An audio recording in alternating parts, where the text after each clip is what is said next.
Mga tips sa pag-aayos ng washing machine hindi sinasabi ng mga repairman. Una, ano gagawin kapag hindi nabubuksan pinto ng front-load washing machine? Narito ang paraan. Una, gumamit ng barya para buksan ang maliit na pinto sa ibabang kanan. Sunod, i-drain emergency tubig. Hilahin emergency release handle mabuksan ang pinto. Dalawa, huwag magpanik kung tumagas ang washing machine. Una, tanggalin ang saksak ng kuryente. Buksan ang likod na takip at sundan ang hose para hanapin ang drain valve. Iikot ito pakaliwa at hilahin palabas. Linisin ang anumang dumi sa loob. Pagkatapos, ibalik ito at iikot pa kanan. Ayos na ito ngayon.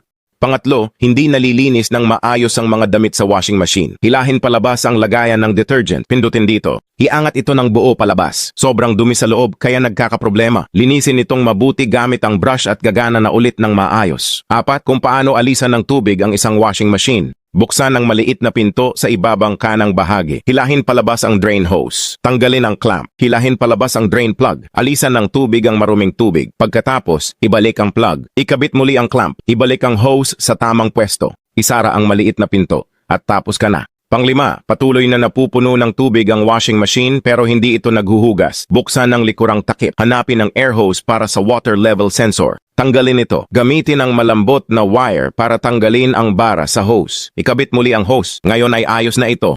Pang-anim, kung hindi maayos ang paghuhugas ng mga damit, palitan ang belt na ito. Kung umuugong lang pero hindi umiikot, palitan ang capacitor na ito. Kung hindi nagda-drain, palitan ang actuator na ito. Kung may naririnig kang clicking sound, palitan ang clutch na ito. Pampito, naghuhugas ang washing machine pero hindi umiikot para patuyuin? Huwag munang magmadaling ipaayos. Tanggalin ang saksak sa kuryente. Tanggalin ang hose. Buksan ang takip sa itaas. Kuskusin ang door switch gamit ang liha at gagana na ito.